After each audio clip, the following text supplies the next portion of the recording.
repolitiser la gestion de l'eau pour faire face aux défis. Vous butez donc les uns les autres, on s'en doute bien, effectivement, sur un certain nombre d'obstacles. Qu'est-ce que l'on peut faire aujourd'hui dans l'état actuel des choses ? Déjà, on commence à se reparler sur l'eau, peut-être mieux, et ça va être le cas demain. Niels Ferrand, vous êtes chercheur à l'INRAE, vous vous intéressez vraiment à la gouvernance territoriale, à la démocratie participative, donc déjà depuis pas mal de temps. Donc la place des instances de dialogue et de concertation, c'est votre affaire, donc de partage évidemment de connaissances, mais pour s'approprier donc tout cela, quelle doit être la base lorsque l'on se dit il y a participation. Et là, vous y avez travaillé. Donc, dites-nous pour vous ce qu'est une bonne ou ce que devrait être une bonne participation aujourd'hui, s'il vous plaît. Merci beaucoup. Merci pour l'invitation. Alors, une bonne participation, aujourd'hui, c'est quelque chose qui doit restaurer de la confiance entre les différentes catégories d'acteurs, entre les citoyens, les élus, les administrations, les acteurs privés, avant tout, et qui va permettre de faire avancer les choses. Mais la participation, c'est aussi un changement, puisque c'est la prise de pouvoir, d'une certaine façon, d'acteurs qui n'avaient pas un pouvoir précédemment. C'est une transformation. Donc, c'est pour ça que ça fait peur aussi. Alors, dans ce contexte-là, il y a un joli exemple qui est celui qui a été porté par le syndicat de la Drôme pour son SAGE il y a quelques années avec l'Agence de l'eau et avec nous, et dans lesquels il y a deux éléments importants, à mon avis, à titre exemplaire, qu'on peut citer. Il s'est agi en fait de remettre des citoyens en plus de la clé, en accompagnement de la clé, pour les réengager vis-à-vis de la gestion de l'eau et pour enrichir la Constitution, en l'occurrence la révision du SAGE de la Drôme. Et deux instruments importants auxquels je voudrais faire référence, parce que je crois, et d'ailleurs ça a été repris même au niveau du ministère ultérieurement, c'est d'une part la question de la régulation de la participation. Alors, c'est quelque chose qui est déjà présent dans le Grenelle, c'est quelque chose qui était présent en principe dans les ordonnances de 2016 sur le dialogue environnemental qui ont malheureusement été sous-utilisées. Mais l'idée générale, c'est de dire il faut décider comment on va décider avant d'essayer de décider. C'est-à-dire il faut établir les règles du jeu et bien préciser les rôles de chacun, comment ça va se dérouler. Ça renvoie évidemment formellement dans le cadre de la CNDP et dans d'autres procédures au rôle des garants aujourd'hui, dont la plupart d'entre vous a dû entendre parler, mais de façon plus informelle, c'est établir ce qu'on peut appeler un contrat de participation pour donner du sens aux choses. Et par rapport à un événement participatif majeur de la politique française qui a été la Convention citoyenne pour le climat, on voit la question qui se pose de savoir quel est le devenir des résultats, le rôle de chacun, etc. Et c'est des choses qui doivent être formalisées. Donc ça, c'est un premier travail, ça peut prendre du temps, il ne faut pas le négliger. Donc ça a été le fait pour la Drôme. Les citoyens de la Drôme ont pendant 5 mois travaillé sur leurs propres règles du jeu avant de commencer à parler de la rivière et de l'eau. D'accord, donc ils ont contractualisé entre eux en quelque sorte ? Alors ils ont contractualisé entre eux, ils ont contractualisé avec la structure porteuse, le syndicat mixte, et ils ont contractualisé formellement avec la clé en mettant en place une charte d'articulation qui définissait le fait que les citoyens n'étaient pas là pour remplacer la clé. D'ailleurs, la clé est décrite formellement par la loi, elle ne peut pas être remplacée dans ces sens-là, mais que par contre, elle peut être enrichie dans son travail pour la constitution du PAGD, pour l'établissement du nouveau SAGE. Voilà, donc ça, c'est un premier point. Alors, il faut dire aussi que dans la Drôme, ils avaient quand même déjà, j'allais dire, une culture de l'eau, puisque donc il y a à peu près 20 ans ou 25 ans, donc ils ont sauvé leur territoire, en se disant d'ailleurs que leur bien commun, c'était leur rivière, et ils se sont dit, ce serait quand même bien que l'on puisse de nouveau s'ébattre dans cette rivière qui était polluée donc, à l'époque. Et donc il y avait ça. Je dirais que dans cette vallée, il y a quand même aussi un état d'esprit quand même un peu pionnier déjà depuis un certain nombre d'années, quoi. Oui, vous avez raison. Le SAGE de la Drôme est le premier SAGE de France. Il y a des raisons, évidemment, par des leaders politiques qui ont eu la volonté de le faire. Il y a une raison aussi dans une certaine culture locale de certaines formes de concertation. On ne rentrera pas dans les détails, mais qui est importante, qui a perduré. Aussi un travail pour la profession agricole sur l'aval de la vallée qui avait été très précoce sur les questions de sécheresse. Il y a une vingtaine d'années, il y avait eu déjà un travail préalable avant la prise en charge par les préfectures pour établir des conventions de travail et de gestion, disons, sous conditions de sécheresse. Donc il y avait un terrain précoce, vous avez raison. Ceci dit, en France, il y a d'autres territoires qui ont aussi eu des dynamiques similaires. Il y a des historiques fluctuants aussi, il y a des territoires qui étaient en avance, qui ne le sont plus. Enfin, les choses changent. On peut citer, Bernard connaît bien tout le travail qui a été fait sur la Dordogne pendant longtemps avec Guy Pustelnik.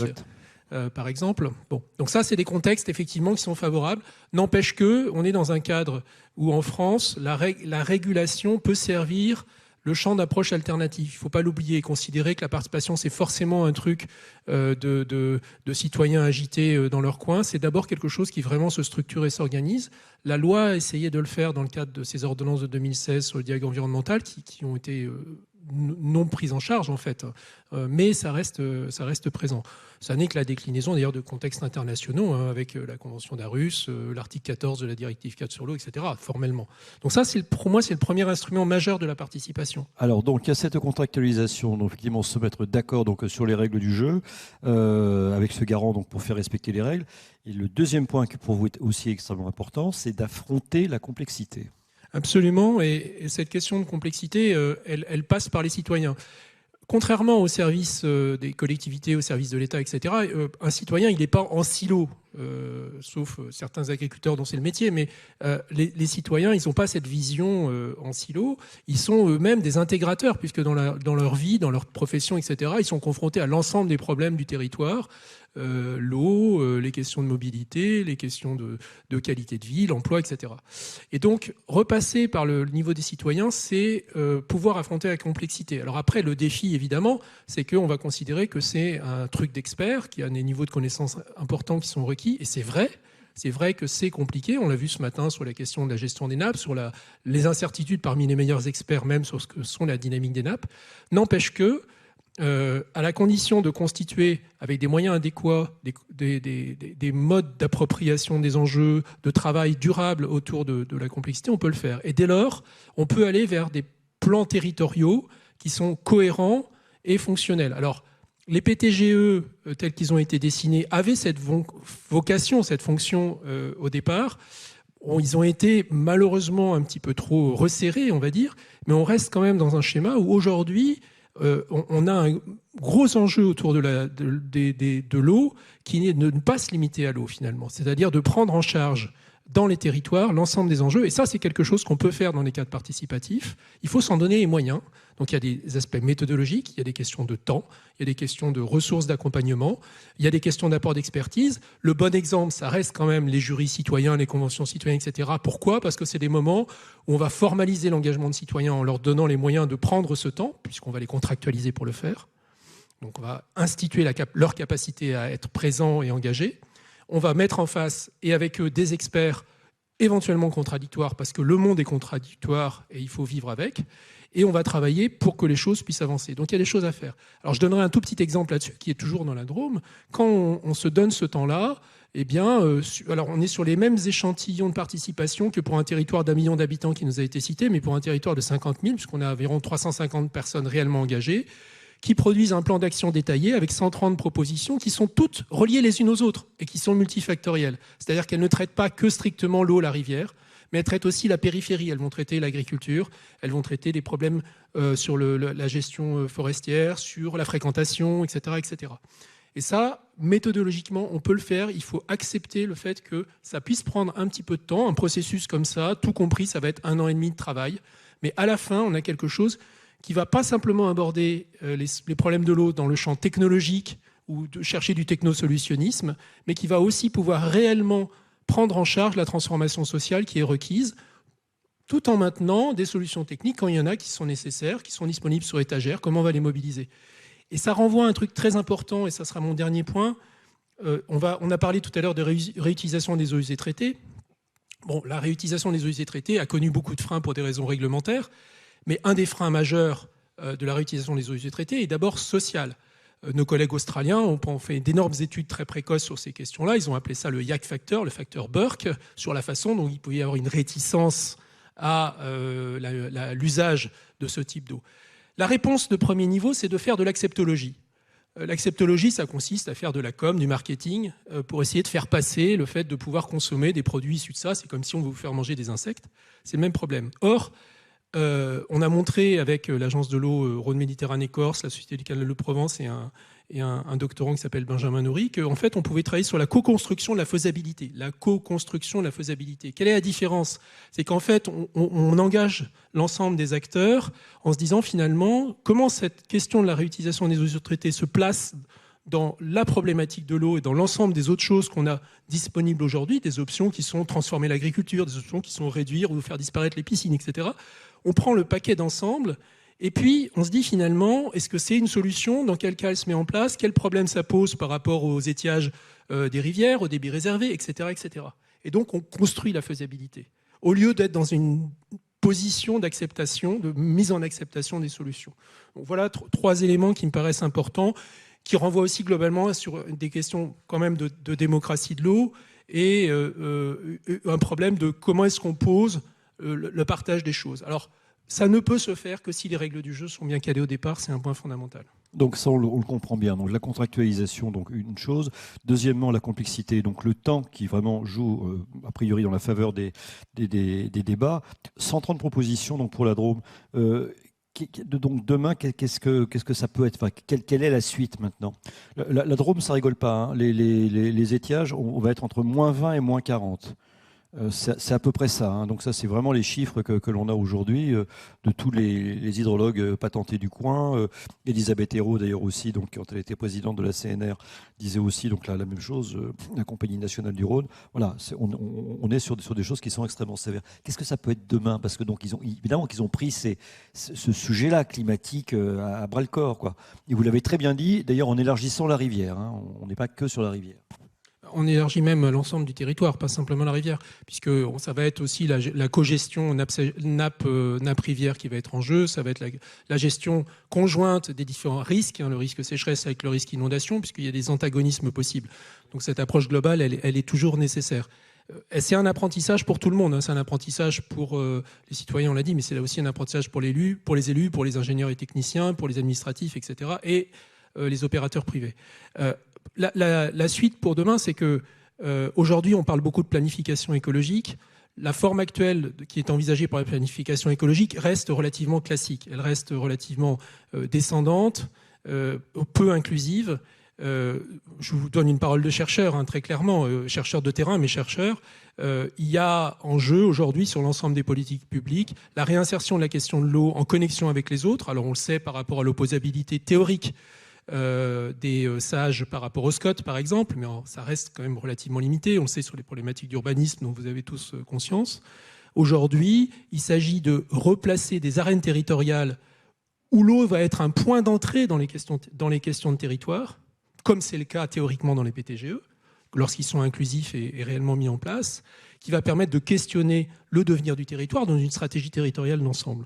Et c'est ça qui est en jeu aujourd'hui. Ça nécessite la constitution de ce type de dispositif, leur acceptation par les différentes parties prenantes. Alors il y a quelques territoires qui commencent à en prendre le chemin. Je pense qu'on a des chances dans les prochaines années de voir émerger ce type d'approche avec tous les partenaires. Oui, donc ça peut être reproductible, hein, cette affaire-là. Oui, bien sûr.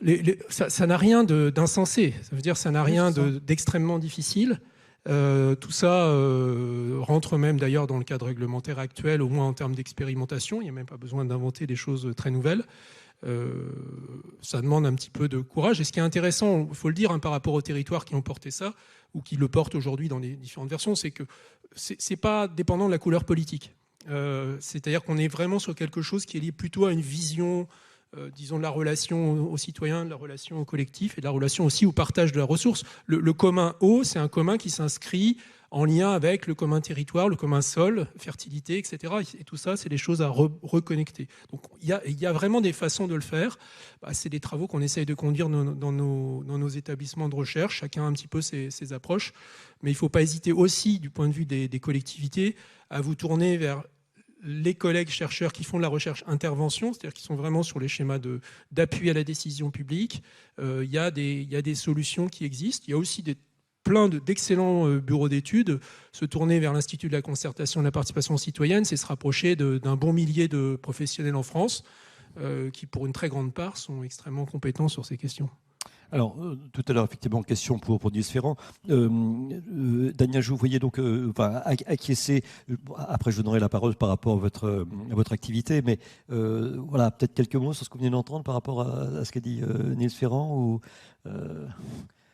entre les différentes articulations, je sais pas. Oui, alors tout à fait. En fait, donc j'adhère complètement à vos propos, et c'est surtout aussi sur la différence entre l'acceptabilité, c'est-à-dire faire accepter notre solution et la co-construire avec l'ensemble des acteurs et des citoyens. Je trouve que ça, c'est vraiment une approche extrêmement intéressante. Après, sur l'ensemble des silotages des politiques publiques, moi, je pense que ça sera l'occasion tout à l'heure d'en parler un peu plus.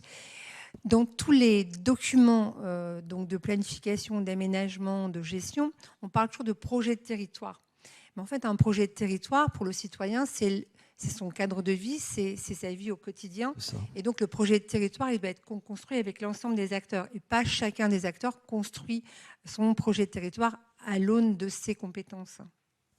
Peut-être aussi, tenez, alors un exemple, là on était beaucoup sur la Drôme. Si on part en Tunisie, qu'est-ce que vous avez observé? Là, c'est autre chose, c'est beaucoup plus de monde, mais vous avez vu cette expérience tunisienne? Oui, alors je pense que c'est intéressant et ça peut être contre-intuitif dans une vision un petit peu simpliste. Depuis une dizaine d'années, dans un pilotage purement administratif et non politique, je le tiens à le dire, puisque ça a été très indépendant des fluctuations politiques tunisiennes, une des directions du ministère de l'Agriculture a souhaité mettre en place un vaste programme de décentralisation de la gestion des ressources naturelles en Tunisie, avec un centrage sur l'eau, puisque c'est le critère majeur. Je peux rappeler que le sud de la Tunisie, c'est 150 mm de précipitations et une dépendance énorme à l'agriculture. Et bien dans ce contexte-là, ces services de la DG ACTA en Tunisie ont mis en place un programme avec le soutien de l'AFD, l'Agence française de développement, qui s'appelle PACT, dans lequel il s'est agi dans 6 gouvernorats à très large échelle, donc on parle de 11 000 participants, de faire construire par les acteurs locaux, par les gens, par les habitants, les hommes et les femmes. On a beaucoup travaillé sur l'inclusion de genre et l'inclusion d'âge, des plans d'action locaux pour l'eau et les ressources naturelles, liés complètement, comme vous le disiez, madame, à leurs besoins vitaux, les besoins vitaux des populations. Et cette démarche de planification, qui est une planification multiniveau, participative, inclut des éléments d'action vraiment micro-locales, et puis des choses un peu plus à différentes échelles, avec une validation technique et financière par les administrations, et puis un financement, puisque ça s'inscrit dans le cadre d'un programme AFD et gouvernement tunisien de l'ordre de 60 à 65 millions. Alors, ce qui est intéressant, c'est que c'est quelque chose qu'on n'a pas mis en place. On n'a pas d'équivalent en France. On n'a pas de dispositif équivalent. Donc, c'est quelque chose qui, à mon avis, a un caractère exemplaire.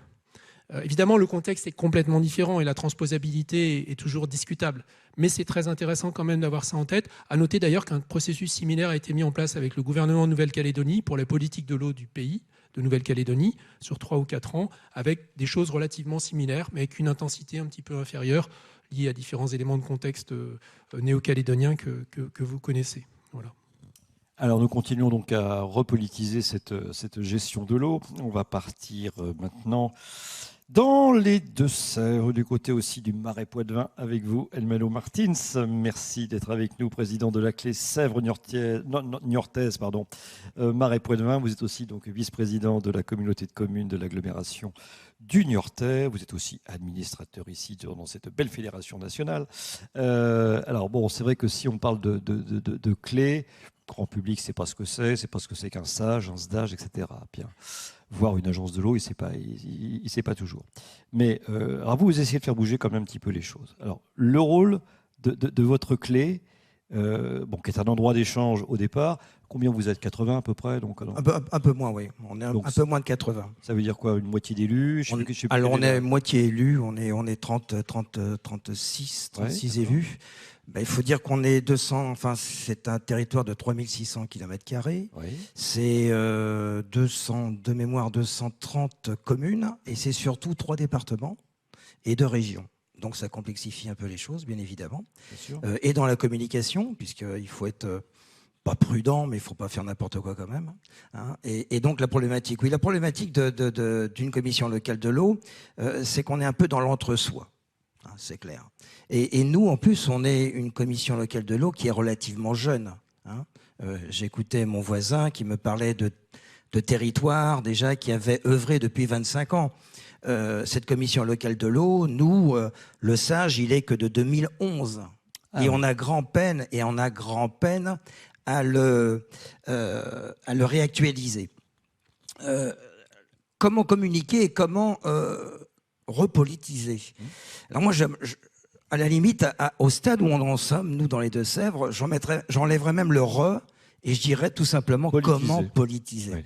Et politiser, il faut deux choses à mon sens. C'est, puisqu'on est dans un SAGE, donc on est sur des politiques locales. Hein, on a des schémas directeurs, mais nous, on est sur notre schéma d'aménagement local.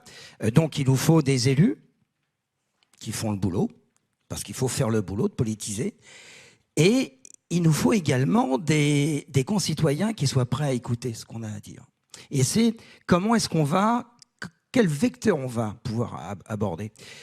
Très clairement, le portage de la clé, si vous allez sur l'IBSN, tout va être très bien cadré, tout va être très pédagogique.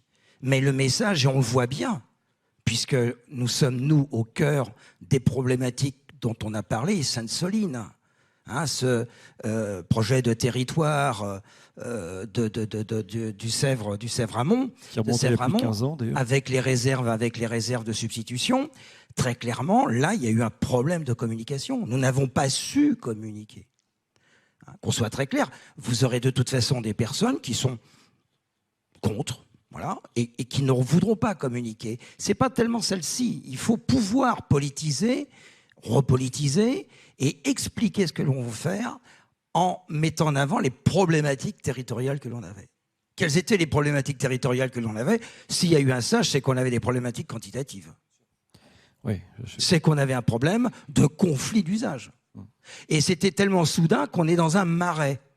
Alors un marais, il y a forcément de l'eau dans un marais. Hein, et on s'est aperçu que, eh bien, dès lors qu'on ne contrôle pas cette ressource, et vous l'avez dit plusieurs fois aujourd'hui, qui est de plus en plus rare, et même dans les marais, on s'aperçoit que dès lors qu'on ne contrôle pas cette ressource, c'est-à-dire qu'on ne contrôle pas les prélèvements, même dans un marais, on finit par avoir des problématiques quantitatives, donc pour l'eau potable, mais également pour la biodiversité. Et c'est d'ailleurs les atteintes très fortes à la biodiversité qui ont créé l'établissement public du Marais Poitevin, qu'on est très heureux de conserver. Très heureux, et qui a régulé un peu. Donc nous, on est au stade de régulation et d'avoir je dirais, nos premières règles du jeu. Voilà. Et ça, on n'arrive pas à l'expliquer. Je suis peut-être maladroit, mais c'est compliqué. C'est compliqué et pourtant, la clé, toutes les clés, il faut savoir que toutes les clés ne sont pas ouvertes au public. Vous, ça, c'est la particularité. Oui. Vous avez souhaité l'ouvrir au public. Oui, c'est ouvert. C'est-à-dire que toute personne peut venir. Il suffit et si quelqu'un veut prendre la parole, il suffit de me le demander en début et je lui donnerai la parole. Il n'y a pas de souci. Puisque, vous l'avez dit, une clé ne peut pas être non plus une foire d'empoigne. Voilà, il faut que ça soit cadré. Ouais. On a quand même des dossiers urgents, problématiques à gérer, et on ne peut pas les faire à l'emporte-pièce. Mais par contre, oui, ça serait ouvrir les clés beaucoup plus qu'elles ne le sont. Et je suis très heureux de savoir que la clé que vous avez citée, vous avez non pas, enfin, ouvert, oui, au public, mais en plus, vous les avez un peu entraînés. J'ai beaucoup d'espoir sur la repolitisation, c'est sur les PTGE. Les PTGE, on les a voulu. Bon, il y en a un effectivement qui est quasiment terminé, qui est le protocole qui a été changé en PTGE concernant la réserve de substitution. Il y en a deux autres qui sont en phase. Et en phase, on a voulu l'élargir au maximum.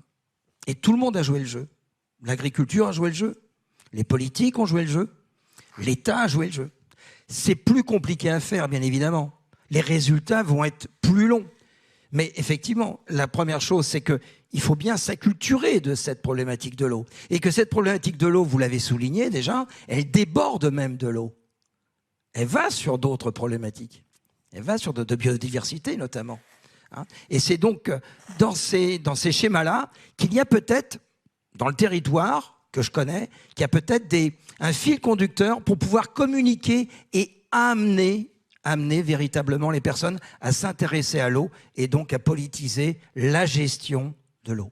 Quels sont les retours déjà que vous avez donc, par rapport à cela? Donc peut-être d'ailleurs une meilleure connaissance effectivement des gens de la clé, mais juste tout simplement sur les problèmes de l'eau qui les concernent, puisque vous l'avez très très bien dit, les gens ne se vivent pas en silo de toute façon une seconde, donc ça fait partie, c'est leur quotidien, que ce soit leur Marais Poitevin, où il doit rester à peu près 18 000 hectares ou 20 000 hectares de marais mouillés véritablement sur les 110 000, mais c'est quoi? Donc alors, les retours, les premiers... Il y a un premier retour qui est intéressant, c'est qu'on s'aperçoit que compte tenu des problématiques que l'on a eues depuis, puisque les sécheresses sont de plus en plus récurrentes, et puis celle de l'année dernière a été vraiment problématique, hein, on s'aperçoit que les gens, par crainte, s'intéressent à l'eau.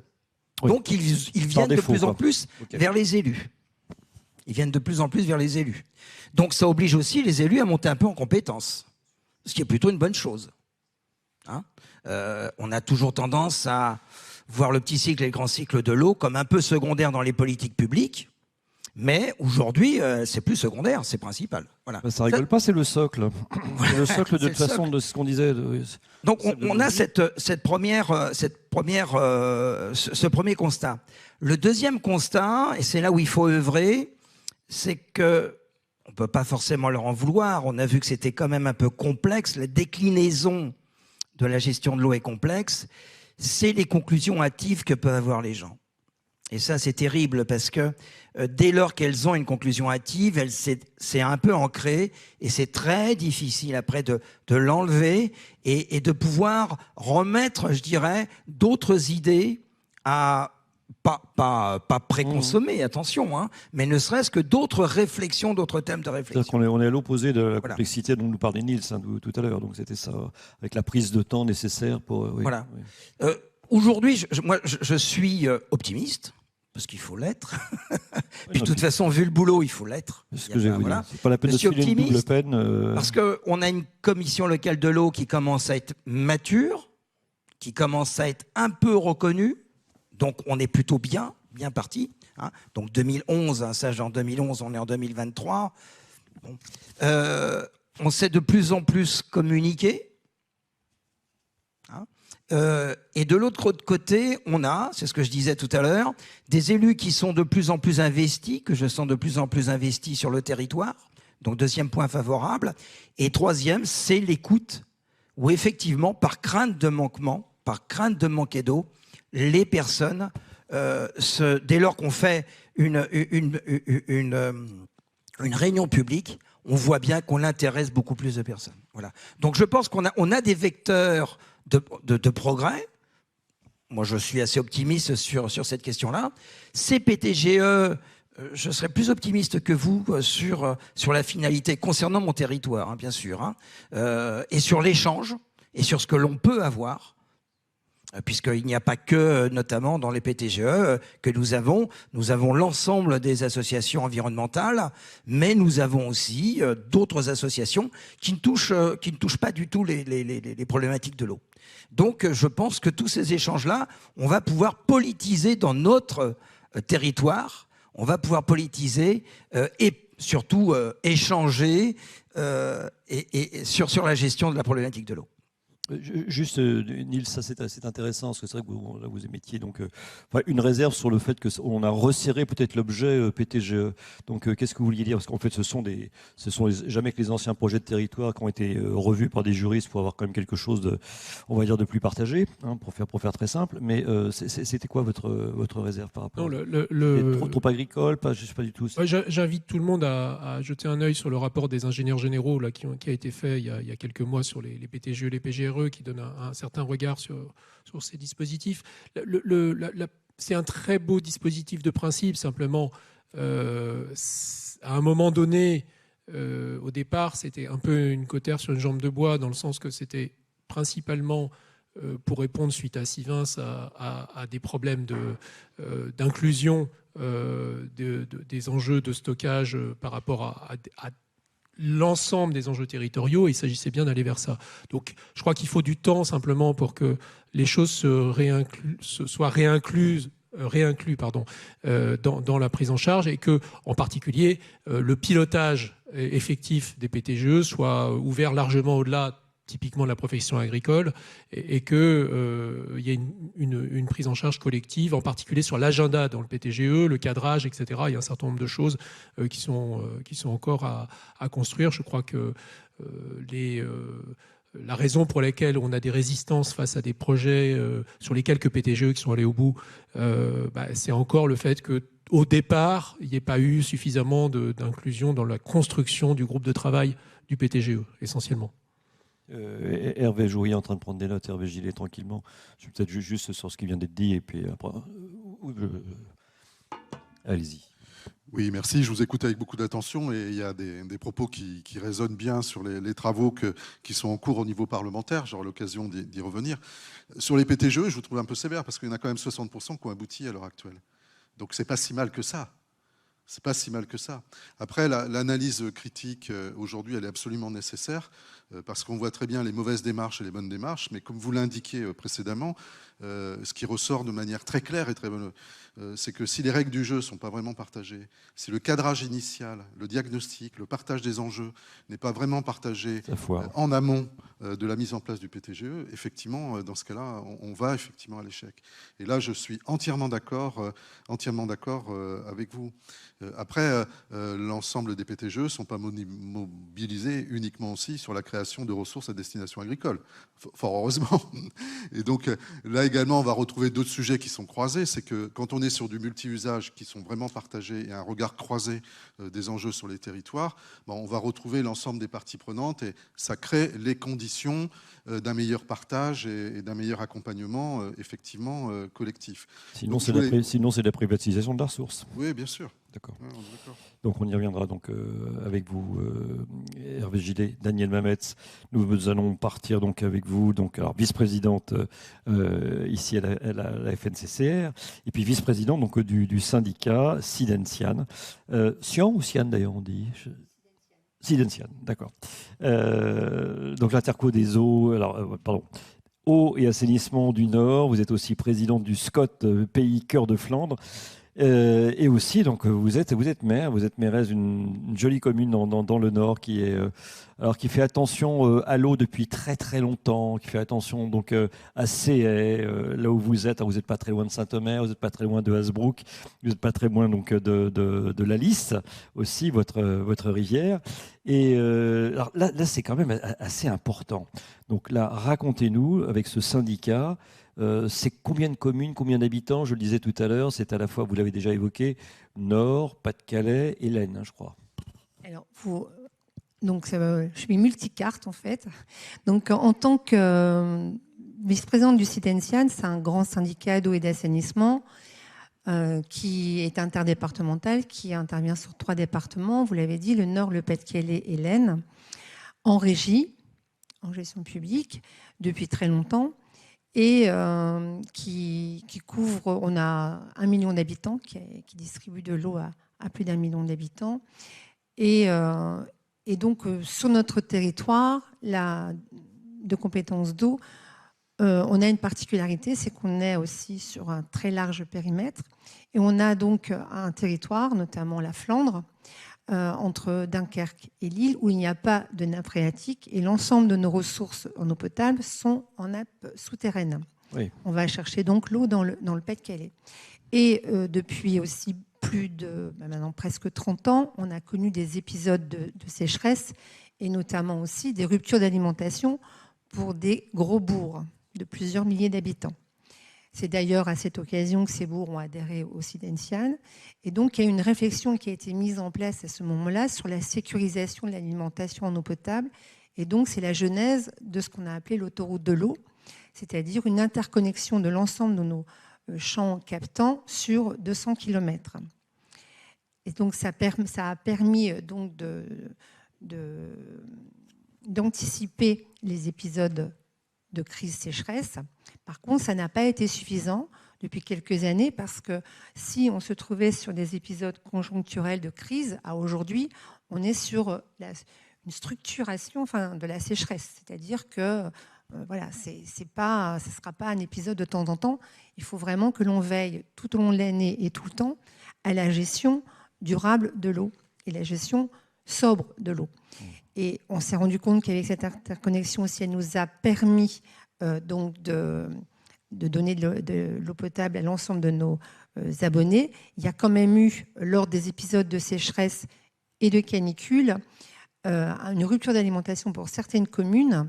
On a été obligé de les alimenter les châteaux d'eau par des citernes. Donc on a dû aussi faire un maillage encore plus fin de l'interconnexion, mais on a beau mettre des tuyaux, si on n'a rien à mettre dedans, on revient toujours au même. Donc il y a aussi la nécessité d'avoir une gestion de nos nos captages de manière très fine et surtout de préserver donc les niveaux d'eau dans nos fourrages. Il faut savoir que lors des premiers épisodes de sécheresse, on a été obligé sur certains secteurs de descendre nos pompes, non pas de 11 mètres comme on a pu le voir sur l'eau d'Azur, mais de 6 mètres, ce qui est quand même considérable, et donc avec des problèmes effectivement de turbidité, etc. Donc on a aussi travaillé sur ce qu'on appelle les eaux non conventionnelles, et donc la réutilisation des eaux d'exorde des carrières de l'Avesnois, qui étaient en fait en concurrence avec nous, puisque pour exploiter leur carrière, ils sont obligés d'évacuer l'eau. Et en fait, comme ils descendent de plus en plus bas, ils arrivent sur des niveaux d'extraction qui sont à niveau aussi de la nappe. Et donc, depuis, historiquement, donc, ils pompent cette eau, qu'ils la rejettent au milieu. Donc, c'est 10 millions de mètres cubes d'eau. Et évidemment, depuis le temps, ils ont créé un écosystème et des étiages sur les cours d'eau qui ont donc généré une certaine biodiversité et une certaine habitude. Donc, aujourd'hui, nous, on a monté un projet avec les carriers, ça fait 20 ans maintenant, un peu 10 ans de travaux réels, ça fait 20 ans de travaux d'approche pour valoriser ces eaux d'exor et donc et ne plus pomper 2 fois dans la nappe l'eau. C'est ça qui est important en fait, c'est pas de l'eau en plus, c'est vraiment essayer de préserver au mieux la nappe sur laquelle on est tous les deux. Donc c'est vraiment un travail aussi de partenariat, de désilotage aussi des politiques. Et alors au-delà de notre politique territoriale, c'est aussi les désilotages des politiques nationales et notamment des dialogues interministériels. Et dialoguer avec les ARS, c'est pas simple. Donc, non, mais ça, je ferme la parenthèse. Non, attendez. Sur l'intégration, pour vous, l'importance de l'intégration donc de ces enjeux de l'eau dans les politiques d'aménagement et de planification du territoire. Avant, globalement, on s'en foutait. Bon, je résume à gros traits. Ça, c'est votre cheval de bataille. C'est extrêmement important. Alors, oui. On a nos éléments, on va dire, extérieurs. Ils ne sont pas complètement extérieurs, puisqu'on a déréglé, on a été très fort pour dérégler le thermostat de la planète. Bon, on est devenu une force géologique, on est devenu une force hydraulique aussi aujourd'hui. Parfait. Donc, effectivement, la sécheresse à venir, tout ça, on va essayer de limiter la casse comme on peut. Mais il y a aussi donc nos politiques, c'est donc ces fameuses politiques-là d'aménagement. Et là, on peut quand même jouer sur quand même pas mal de facteurs. Ce que vous essayez de faire, vous, avec vos carriers, etc., mais ça va plus loin que ça. Oui, alors complètement. Là, je vous parlais de l'expérience en tant que vice-présidente du SIDENTIAN. Et donc, voilà, après, on a mis en place d'autres outils pour la sobriété. Notamment, on a mis en place une tarification progressive de l'eau, un abandon de la dégressivité donc historique de l'eau pour les gros consommateurs, etc. Donc, en tant que présidente du SCOT, donc là, je suis sur un territoire un peu plus restreint puisque c'est sur un territoire de Flandre. On est sur 2 grosses intercommunalités, 150 000 habitants et avec problématique, pas d'eau potable sous nos pieds.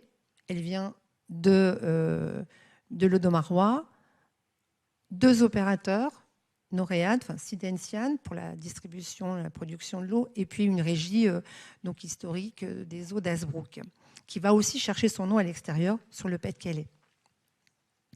Donc, quand on élabore les documents d'urbanisme, jusqu'à présent, alors, moi j'ai été élue dans les années 2000, et dans les années 2000, on a changé la politique aussi des documents d'urbanisme. On est passé, on va dire, des POS, des plans d'occupation des sols, qui étaient des zonages, en fait, à ce qu'on appelait un PLU, un plan local d'urbanisme, dans lequel on devait intégrer ce qui doit être la clé de voûte des documents d'urbanisme, qu'on appelait un plan d'aménagement et de développement durable.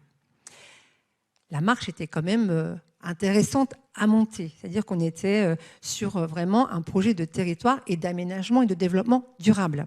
Sauf qu'à l'époque, le développement durable, ça ne voulait pas dire grand-chose. Non. Ça ne parlait pas. Vraiment. Les gens, ils ont retenu le mot développement, mais pas durable. Voilà. Donc, c'était un petit peu compliqué. Mais comme j'étais une nouvelle élue, pour moi, ça a été formateur. Donc, on s'est intéressé à ça. Et donc, l'idée de créer, de construire un document d'urbanisme, c'était de le construire avec qui? Donc, on a essayé de le construire avec l'ensemble des acteurs. Et donc, sur notre territoire, c'était un territoire à dominante agroalimentaire, donc beaucoup d'agriculteurs et beaucoup d'industries agroalimentaires, des industries extrêmement consommatrices d'eau, et un habitat quand même aussi dense. On a beaucoup d'habitants. Et donc, la question se posait de comment on associe les sages aussi à l'élaboration de nos documents d'urbanisme. Alors, pour élaborer ce SCOT, c'était 200 réunions. Donc, c'est... Ah oui, d'accord. Qui est plutôt 200 réunions sur le 200 réunions territoire. Qui étaient des réunions sous forme d'ateliers et d'ateliers de co-construction entre tous les acteurs. Alors, on n'en était pas arrivé au niveau d'associer les citoyens, mais j'ai trouvé que la démarche que vous avez menée dans la Drôme sur donc associer et construire une méthodologie avec l'ensemble des habitants, ça me paraît aussi être un élément intéressant à construire pour les prochains Là, vous avez documents. eu beaucoup de techniciens, par exemple, sur l'eau. Pardon ? Vous avez eu beaucoup de techniciens divers et Alors, variés ou... On a eu les techniciens. Par contre, la difficulté, alors on a eu les techniciens des sages, on a eu aussi les élus des sages qui étaient présents. Pour le Sidentian, forcément, j'avais la double casquette, voilà. Mais c'était aussi faire venir les techniciens. Et la difficulté d'associer des techniciens de l'eau, c'était eux, ils ont un métier de l'eau, ils sont très techniques. Les documents d'urbanisme, ça ne leur parle pas forcément. Oui. Et donc, la première chose que l'on a à faire, c'est vraiment une acculturation des enjeux d'aménagement du territoire et qu'on prend en compte que la disponibilité de la ressource, et normalement, on devrait d'ailleurs bâtir tous nos projets c'est ce qu'on a essayé de faire passer comme message dans le GT Sobriété pour la préparation du plan eau, c'était d'abord de partir de la disponibilité de la ressource pour ensuite se partager l'eau en fonction des besoins et des besoins alors, de construction, mais des besoins aussi pour l'agriculture, des besoins aussi pour l'économie, etc., etc. Donc changement de paradigme pour calibrer un projet, quoi. C'était changer de modèle.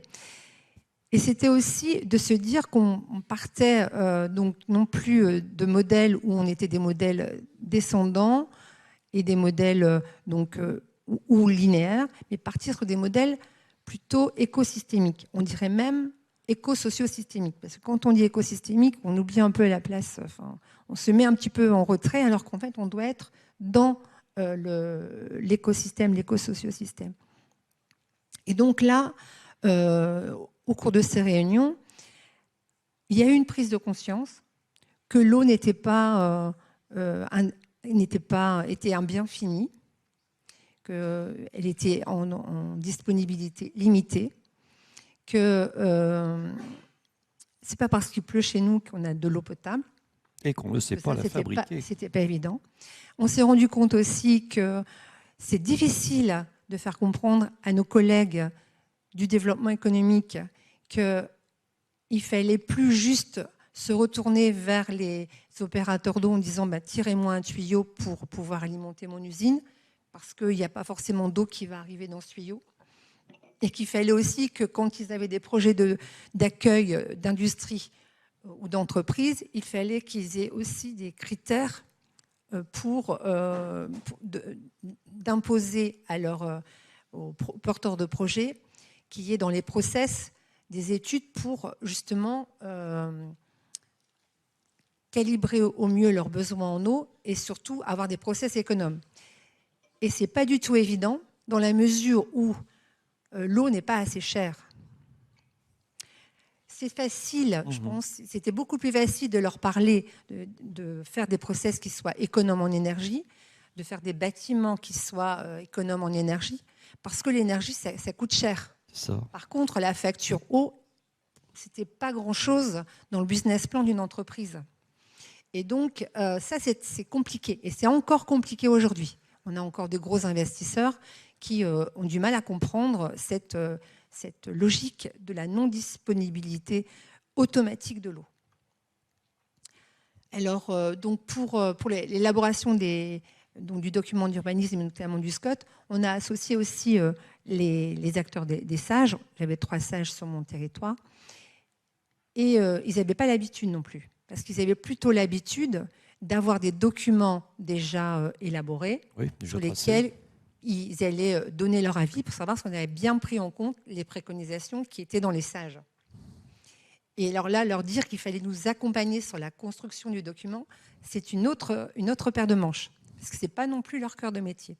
Et donc, on a fait des réunions donc bilatérales juste avec eux, pour que l'on échange sur ces problématiques-là. Et c'est surtout pour créer aussi un climat de confiance. Parce qu'ils avaient trop l'habitude qu'on essaye de détourner les règles qui étaient mises dans les sages pour avoir un avis de conformité, de compatibilité. Et donc là, ils avaient du mal à comprendre notre démarche donc de co-construction avec eux de ce document d'urbanisme. Ce document d'urbanisme, il a été donc approuvé. Et donc, on avait changé aussi notre approche, parce que dans tous les documents d'urbanisme jusqu'à présent, l'approche que l'on avait, et surtout sur notre territoire, c'était comment on se débarrasse de l'eau. On l'abordait du côté du risque possible vers la mer. Et pas de la ressource. Voilà. Et donc, c'était une nouvelle, vraiment très, très nouveau comme approche. Alors, on n'est pas très ambitieux, mais on a monté une petite marche. Et par contre, ce qui nous semblait très, très important, ce qui nous semble toujours important, c'est comment on rend vivant ces documents d'urbanisme. Parce qu'il ne suffit pas de les établir. Et après, il ne faut pas les ranger dans un placard en disant on reverra ça dans 6 ans, au moment de la révision et du bilan d'évaluation. Donc, on a imaginé comment on allait aussi toucher le citoyen.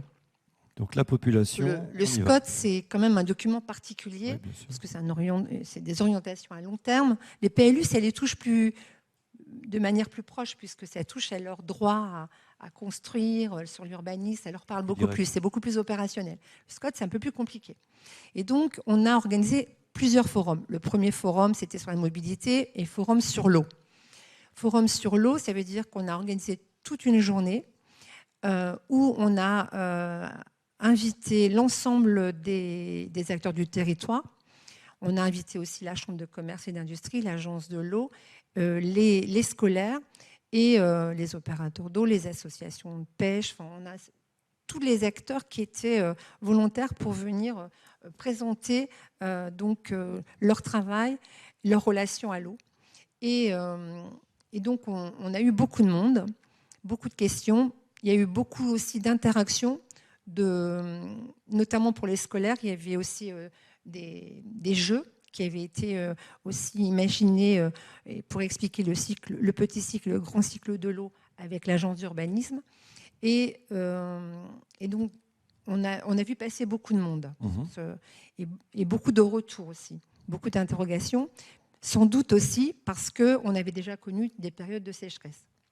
Ensuite, on est allé un petit peu plus loin, c'est-à-dire qu'on a organisé, on s'est dit, il y a aussi le volet culturel, le volet artistique, et on s'est dit, on va organiser un concours photo. Alors au départ, j'avoue que quand j'ai lancé l'idée du concours photo, tout le monde est... Où est-ce qu'elle va ? C'est ça. Où est-ce que tu veux aller ? On va avoir personne. Enfin, c'est pas à nous de faire ça, etc. Eh bien, si, ça marche. Et en fait, on a invité un artiste et photographe, et qui a accompagné donc les habitants volontaires sur des balades photographiques sur le territoire, sur le thème de l'eau. Mais on avait aussi donc imaginé qu'il y avait un texte qui présentait les orientations du SCOT au regard de la problématique de l'eau sur notre territoire. Et donc les habitants ont donc pris des photos tout au long de ces balades, ou alors de manière individuelle, et ils sont répondus à l'appel à concourir. Et leurs photos, elles étaient jugées d'un point de vue artistique, mais l'attribution des prix était aussi avec la rédaction d'un texte qu'ils devaient nous produire, qui montrait comment leurs photos illustraient ce qu'ils avaient compris des orientations du SCOT concernant l'eau. Et donc, ça a été l'occasion d'avoir... Le passage par les mots, là, effectivement, et pas simplement ça. Non, ce qui est très intéressant. 80 participants, c'est pas beaucoup, mais c'était beaucoup à l'échelle de notre territoire. Non, je vous en prie. Et surtout, donc on a on a généré une exposition photo, il y a eu un vernissage. Et donc, à ce moment-là, il y a eu plus de 200 personnes. Il y a eu beaucoup d'échanges.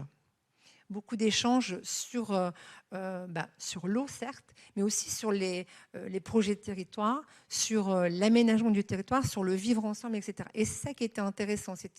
On était parti de l'eau, mais en fait, finalement, on est parti d'un projet aussi de vie, de vivre ensemble. Non, mais ce qui est formidable en vous écoutant sur cet aspect, on va dire, artistique, quels que soient les résultats, peu importe, c'est qu'on a besoin de cette approche du sensible sur l'eau. On a une approche technicienne, que je comprends très bien, hein, parce qu'elle a plutôt bien réussi, mais on a besoin effectivement de cet imaginaire. Et donc, vous essayez d'attraper aussi les gens par ce qui peut les toucher.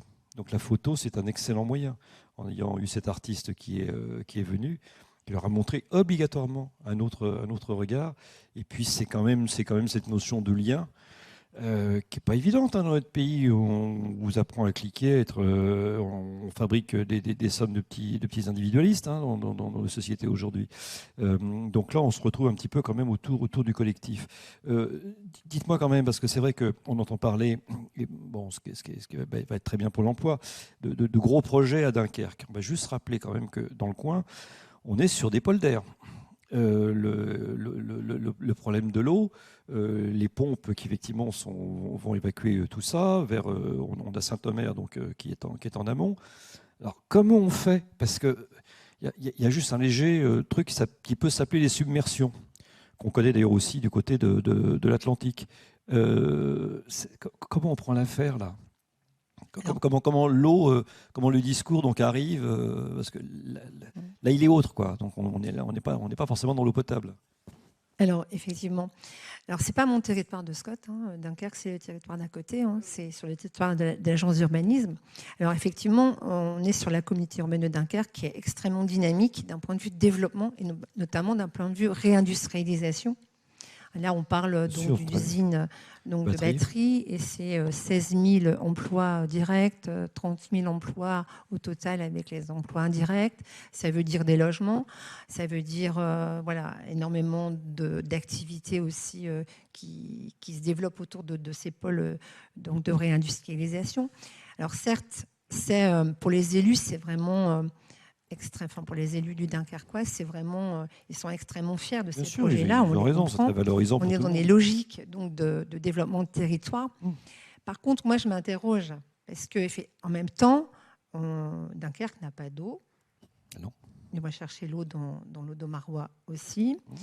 On est sur un territoire de polder. Donc, il y a le syndicat des Watringues qui a aujourd'hui pompe l'eau et la renvoie à la mer. Grande Sainte porte plainte contre l'État parce qu'ils sont dans une cuvette. Il y a on est aussi sur la dynamique normalement. Donc on parle de la cohérence des politiques publiques et des interconnexions. On est aussi sur la mise en place du ZAN, la zéro artificialisation nette, etc., etc. Et donc moi je me posais la question, je me dis à horizon, à court terme, c'est une très bonne chose peut-être pour le territoire d'accueillir ces grandes entreprises. Mais est-ce qu'ils ont intégré le risque à long terme, à horizon 2050 et même encore au-delà? Parce qu'en fait, à côté de ça, le syndicat des Watringues porte une étude sur la stratégie d'adaptation au changement climatique de ces territoires de polder. Et donc, comment on fait par rapport au risque de submersion marine, par rapport au manque de la disponibilité en eau?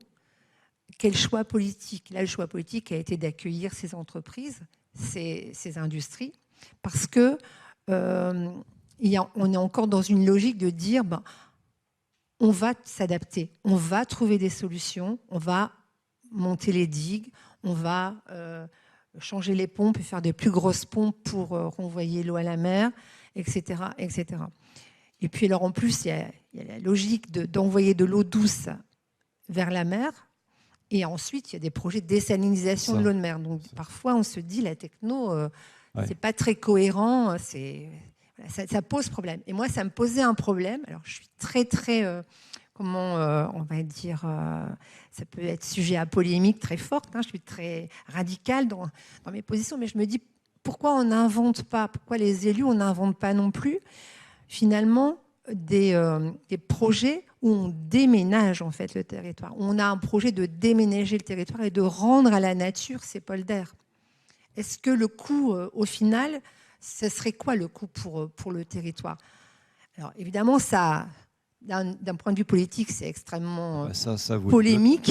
Vous les bloquez là. Oui. Voilà. En plus, ça demande vraiment un changement de paradigme extrêmement fort. C'est provoquant, c'est provocateur ce que je dis là. Mais en même temps, je me dis, il faut quand même qu'on se pose les vraies questions. C'est provoquant, mais si la mer provoque encore plus, c'est elle qui va gagner, quoi. Voilà, certains coins des Pays-Bas, on le sait, ils ont déjà rendu de la terre. Et aux Pays-Bas, voilà, ils sont les mêmes problématiques que nous. Ils ont aussi rendu des territoires. Peut-être pas de cette dimension-là, mais ils rendent les territoires à la nature. Et donc, c'est vraiment aussi ces questions qu'on doit se poser. Quand on dit les changements de paradigme, il faut vraiment changer de modèle.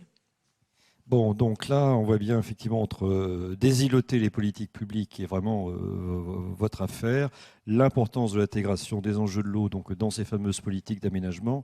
Mais c'est bien parce que si on ne secoue pas les gens sur ce thème-là aujourd'hui, je ne vois pas comment on avance demain. Donc non, c'est pour ça que votre témoignage vous était extrêmement précieux. Nous allons faire un petit tour. Maintenant, on va redescendre dans les coins où on connaît aussi les zones de submersion, cher Hervé Gillet, donc sénateur donc, de Gironde, et donc rapporteur aussi de cette mission d'information sur l'eau. Homme tout à fait engagé sur tous ces sujets largement environnementaux. Et donc, voyons avec vous donc, comment ça se passe. Voilà, quand on parle de repolitiser l'eau ou bien de politiser l'eau, comme Hermano nous l'a dit, comment ça se passe pour vous? Voilà, on a des bassins versants, on a des politiques publiques, des politiques territoriales. Comment on arrive à mêler tout cela? Il faut essayer de donner de l'efficacité surtout, et puis de la complémentarité. Alors aujourd'hui, cette mission d'information qui est lancée déjà depuis quelques mois, elle résonne avec d'autres travaux aussi parlementaires, que ce soit au Sénat et à l'Assemblée nationale. Et ça démontre d'ailleurs que, pour le coup, les politiques et les parlementaires se réemparent du sujet. Et on a vu ensuite, il y a quand même un constat qu'il faut faire.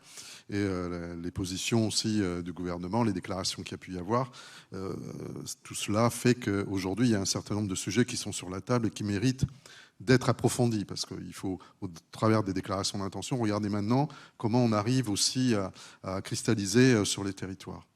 Ce qui se dégage aujourd'hui de manière très claire, c'est partagé par l'ensemble des acteurs, c'est vraiment conforter la gestion par bassin versant, et se donner les moyens d'avoir une gestion qui soit la plus claire et la plus opérative possible à l'échelle des bassins versants. Ça veut dire bien sûr une meilleure connaissance de la ressource. Alors on croit qu'on connaît très bien la ressource, mais ce n'est pas toujours le cas. Par exemple, sur les nappes profondes, il y a encore beaucoup de trous dans la raquette par rapport à ça. Et derrière la connaissance des nappes, puisque vous aviez une table ronde visiblement ce matin sur le sujet, la connaissance des nappes, encore aujourd'hui, on doit l'aborder avec humilité parce que c'est parfois un peu complexe. Mais améliorer donc la connaissance de la ressource et améliorer la connaissance aussi de son utilisation, donc des usages, des consommations. Et là également, il y a encore beaucoup de trous dans la raquette, malheureusement. On s'imagine qu'on connaît très bien les consommations. On en est loin encore, effectivement, aujourd'hui. Et si on veut affirmer une gouvernance par bassin, il faut à tout prix que ces bases de données soient les plus claires possibles, les plus partagées possibles, parce que, très concrètement, si on doit se partager l'eau, encore faut-il savoir de quel volume on peut utiliser concrètement, et regarder ensuite comment ce partage aujourd'hui se fait, comment il devrait se faire effectivement demain. Donc ça, c'est logique de confortation au niveau des bassins, c'est clair. Le système globalement en France qui pilote un peu tout ça n'est pas nécessairement remis en question. Par contre, les modalités des gouvernances, leur manque d'agilité, leur lourdeur, questionnent aujourd'hui et mériteraient d'être un peu revisitées.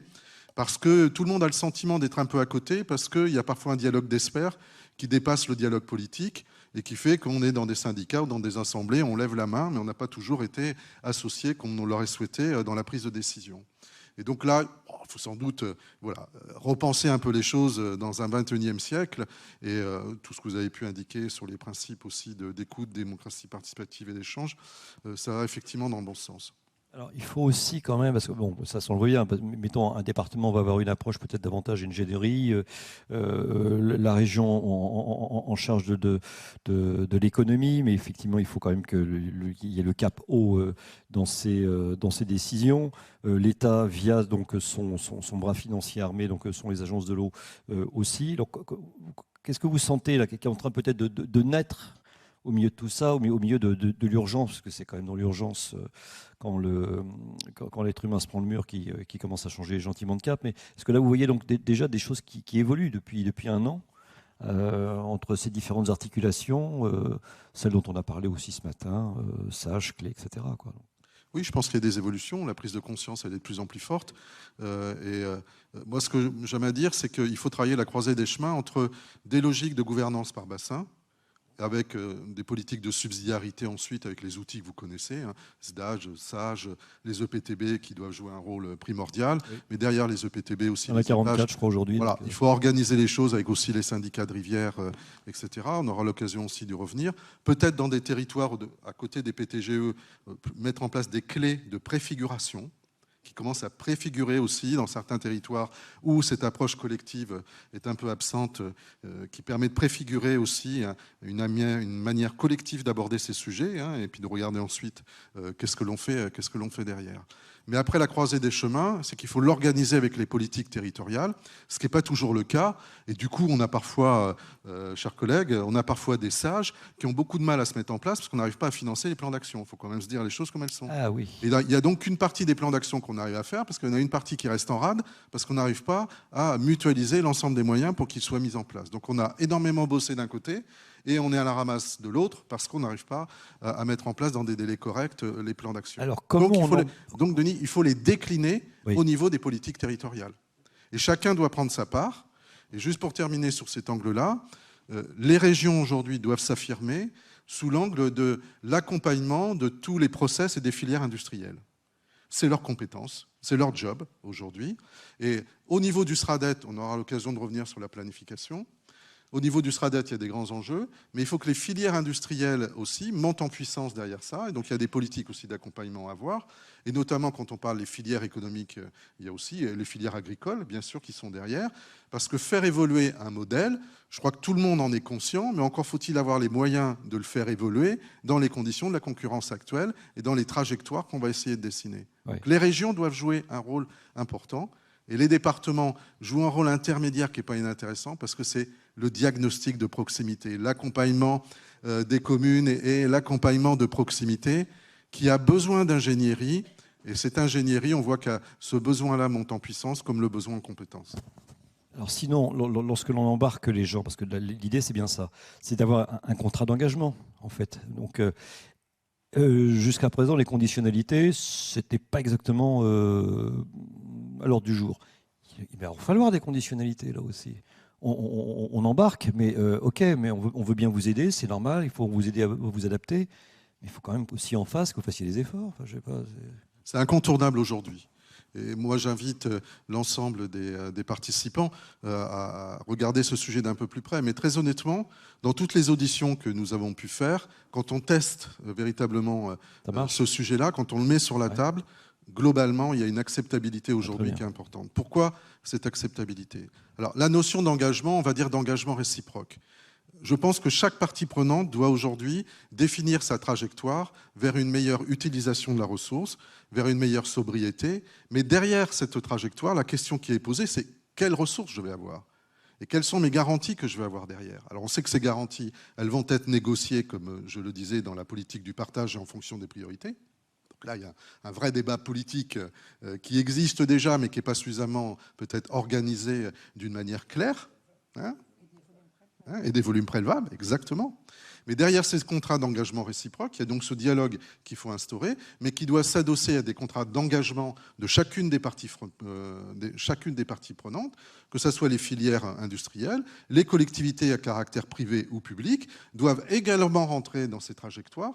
Et comme ça, tout le monde sera dans la même barque. Et on y va. On essaye effectivement d'avancer. Parce que je crois qu'il y a un souhait quelque part de s'engager, mais à partir du moment où la règle du jeu est claire et qu'on y contribue effectivement à la clarifier. Donc cette notion de contrat d'engagement réciproque, très honnêtement, elle reçoit plutôt un bon accueil à l'heure actuelle. Donc on va bien voir jusqu'où on peut la pousser. En ce qui concerne l'agriculture, c'est que les agriculteurs, ils ont de toute façon besoin d'avoir une garantie donc, de ressources, même si elle va diminuer. C'est parce qu'elle va diminuer. Bon. Donc comment on prend l'affaire quand ils sont encapsulés dans une mondialisation pour certains, dont il ne faut pas sortir non plus, parce que voilà. Et puis on sait que c'est tellement hétérogène, quoi, ce milieu agricole, quoi. C'est extrêmement hétérogène, même chez vous. Donc comment on peut arriver à faire bouger cet immense bateau, quoi, aussi? Oui, alors les enjeux, vous les connaissez tous, c'est particulièrement difficile. Ce que vont toujours vous répondre les acteurs économiques, quels qu'ils soient, évidemment l'agriculture, c'est nous on est prêt à bouger, mais il faut qu'il y ait le marché derrière. Si on n'a pas le marché derrière, c'est compliqué à bouger. Et ils sont prisonniers aussi d'un ensemble de process. Et c'est très compliqué d'arriver à faire évoluer aussi ces process à courte vue. Et on sait qu'on est sur du moyen ou parfois long terme. Mais ce moyen et long terme, il faut quand même l'organiser. Là aussi, il faut définir des trajectoires et faire en sorte que ces trajectoires donnent de la confiance. Parce que derrière la confiance, il y a de l'investissement, il y a des capitaux et il y a de l'accompagnement de fonds publics ou privés. Notamment, par exemple, sur, pourquoi pas aussi la recherche et développement et tout l'accompagnement qu'il faut effectivement avoir derrière. Donc, il est légitime qu'aujourd'hui, les filières industrielles, et notamment agricoles, soient accompagnées en tant que telles.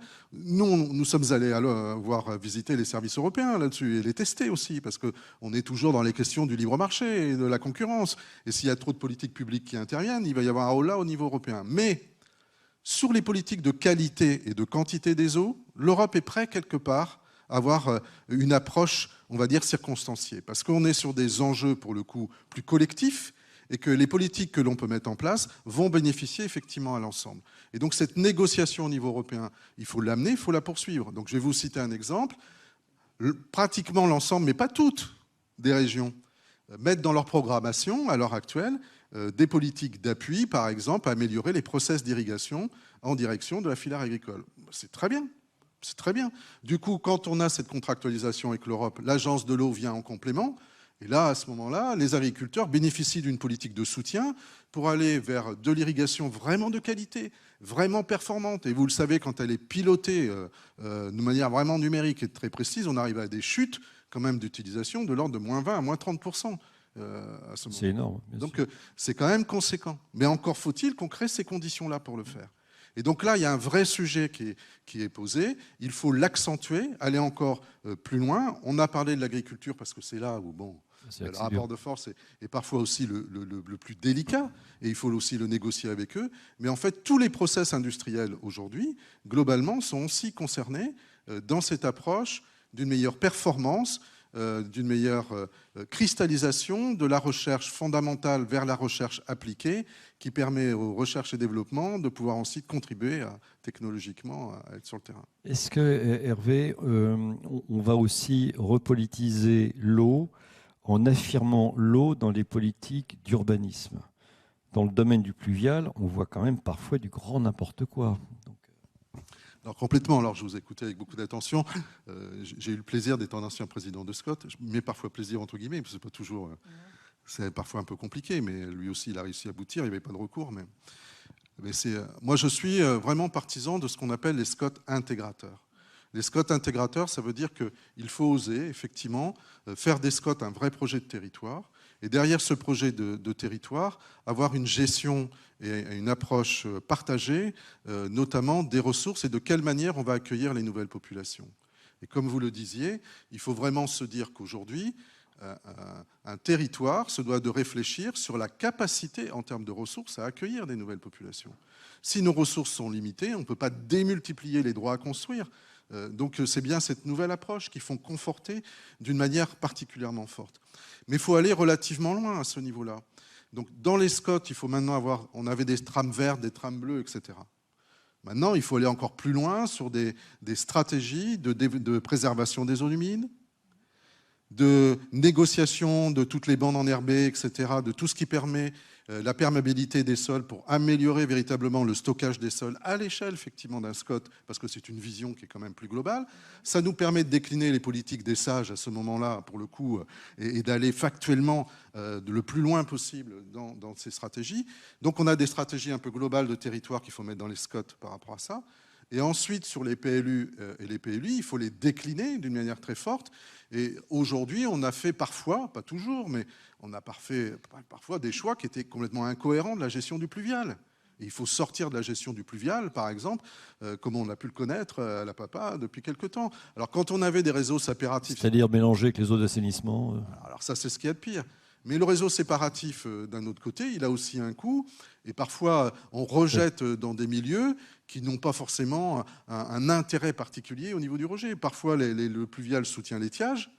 Mais avoir un pluvial qui est rejeté de manière stratégique et tactique en milieu ordinaire pour entretenir aussi des zones humides, pour améliorer la capillarité des sols, etc., c'est essentiel. Et donc, il faut que la gestion du fil de l'eau, maintenant, arrive au plus près dans les PLU, dans les PLUI, qu'on ait une nouvelle approche stratégique dans ce cas de figure. Et ça permet aussi, comme vous le disiez très justement, de sensibiliser aussi les citoyens. Et les citoyens, maintenant, il faut que maintenant que par unité d'habitation, on y voit plus clair sur par unité d'habitation ce qu'on consomme en termes de ressources. Et que ça remonte à l'échelle de la commune, du PLU et du SCOT. Voilà. Par unité d'habitation, maintenant on parle toujours de l'énergie, parce que c'est là où ça va mal. Mais il faudrait qu'on ait des fiches communes de consommation, communes, parce qu'à l'heure actuelle, chacun dialogue de son côté. Les gens de l'énergie communiquent de leur côté, l'eau essaye de communiquer de son côté, les déchets essayent de communiquer de leur côté, et si on rêvait un peu.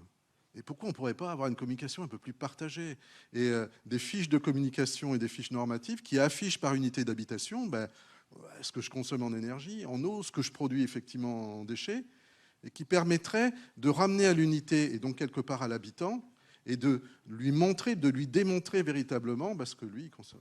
Nils, je vous en prie, Nils Ferrand. Si je puis me permettre Allez-y. Si je puis me permettre un tout petit rebond par rapport à ce que vous venez de dire, monsieur le sénateur. J'étendrai votre dernier propos sur la notion d'empreinte plus que de consommation. C'est-à-dire qu'il faut vraiment faire très attention à ne pas prendre en compte que les consommations primaires pures et directes, mais bien les empreintes globales. Et c'est vrai, comme vous le disiez, par rapport à l'eau, l'énergie, le foncier, c'est-à-dire la consommation pour l'empreinte d'implantation, d'habitat, etc., ou d'autres activités. C'est vrai pour l'ensemble des ressources.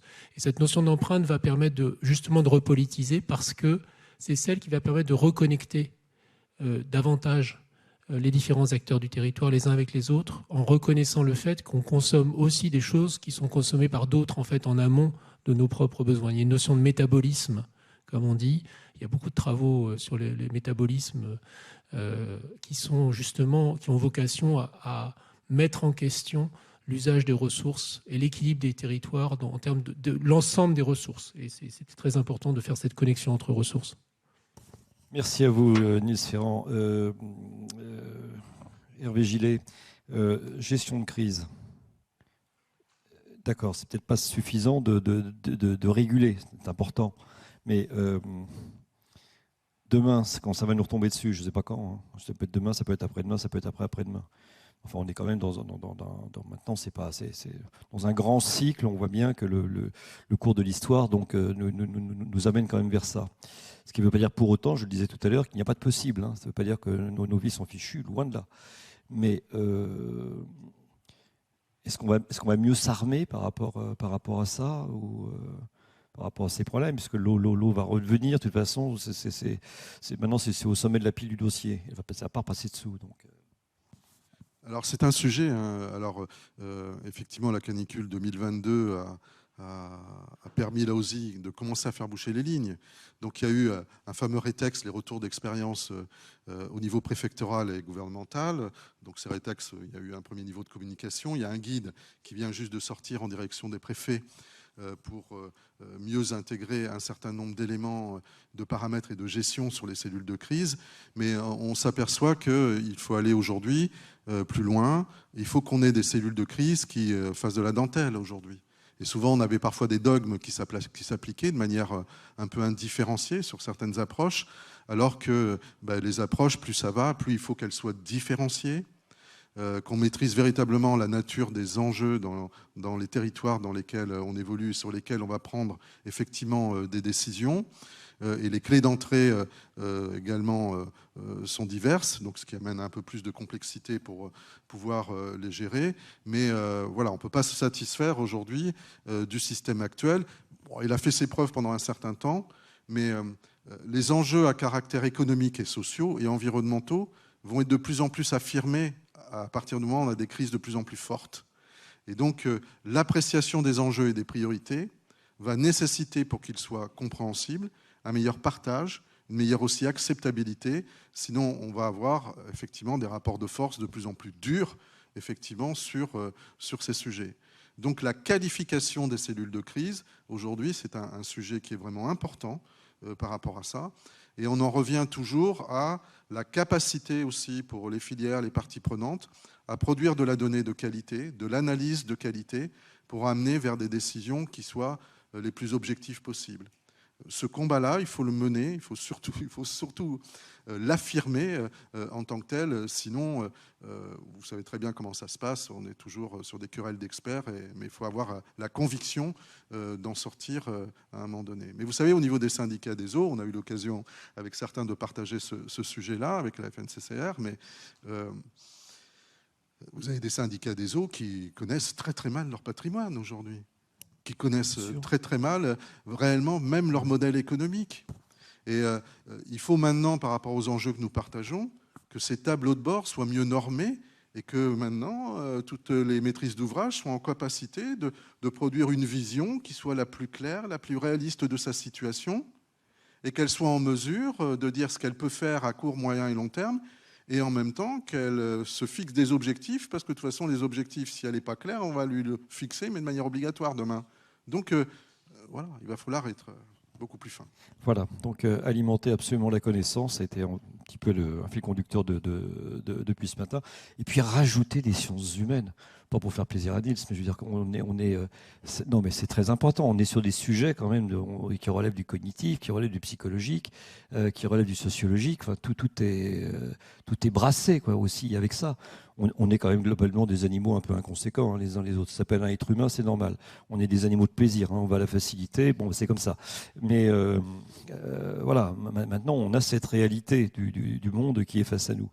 Je dis très souvent que gérer la rareté, c'est pas marrant, mais c'est possible de gérer la rareté. Gérer la pénurie, accrochez-vous. Démocratiquement, accrochez-vous. C'est pas ça. Je sais pas. Non, là aujourd'hui, on ne sait pas ce que ça peut être.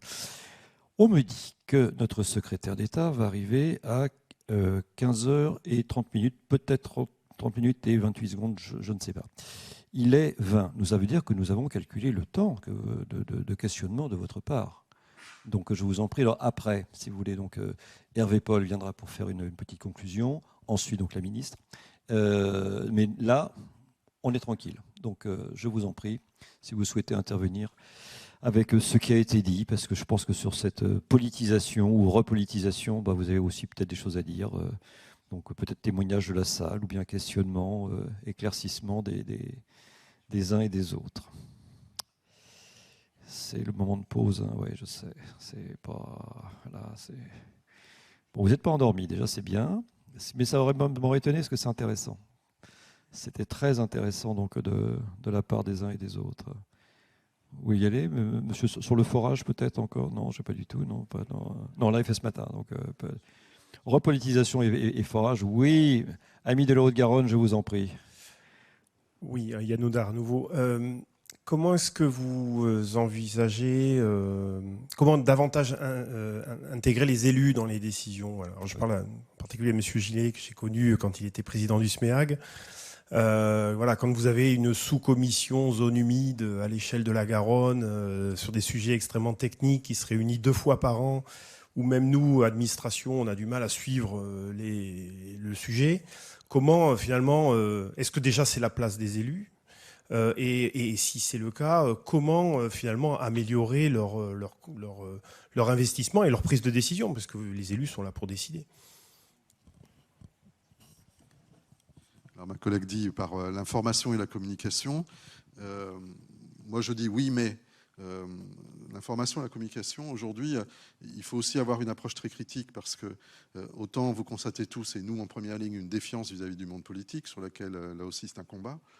Mais il y a une défiance vis-à-vis de la communication institutionnelle en corollaire. Et pour le coup, les niveaux d'information et de communication méritent d'être revisités aujourd'hui pour savoir de quelle manière, pas parce qu'on fait une très belle plaquette qu'elle est lue, hein, et on le sait tous maintenant. Et donc les niveaux de communication et la manière dont on communique doivent vraiment être retravaillés, réimaginés pour vraiment toucher effectivement les personnes et créer aussi de l'accessibilité. Parce que, comme vous l'indiquez un petit peu en creux, il y a souvent un débat qui est très technique. Et les élus sont de plus en plus spécialisés pour arriver à maîtriser le sujet, notamment sur les politiques de l'eau. Et ça, il faut faire gaffe. Et donc, si on veut vraiment avoir une approche démocratique transversale, il faut avoir des niveaux d'échange et des niveaux de communication qui soient vraiment compréhensibles, perceptibles par tout le monde. Et tout le monde ait le sentiment qu'il est aussi acteur de cette politique. Et ça, c'est un élément qui est vraiment important. Très sincèrement, je pense que le fait d'intégrer dans les SCOT les PLU et les PLUI, donc ça redescend jusqu'à l'échelle des communes, c'est un moyen quand même d'avoir une approche un peu plus locale, plus partagée, etc., des enjeux qu'on peut essayer de mettre en place, ne serait-ce qu'à l'échelle d'une commune. Moi, je suis sur une commune de 3400 habitants. Si on me demande demain de faire ensemble, de manière collective, une analyse des éventuelles zones de relâche des eaux pluviales, etc., si on me demande de revisiter un petit peu ma gestion de l'eau à l'échelle de la commune, même avec les habitants, ça va être un dialogue qui peut être intéressant quand même. Il est intéressant, hein, sachant que quand on fait les tests et qu'on voit que dans les gouttières, il y a des fumées qui repartent et qui montrent que l'eau pluviale part dans l'assainissement alors qu'il y a du séparatif, ça crée aussi une forme de dialogue. Mais bon, il faut y aller, quoi. Voilà, il faut y regarder. En tout cas, je pense que c'est un moyen. Après, il y a un sujet que Denis a un peu abordé, mais vous aussi, madame. Moi, j'y crois beaucoup. Je pense que l'eau, c'est aussi, c'est un bien commun, mais c'est aussi une histoire commune. Et à chaque fois qu'on a de l'eau et des cours d'eau, derrière, il y a une histoire, et il y a une histoire humaine.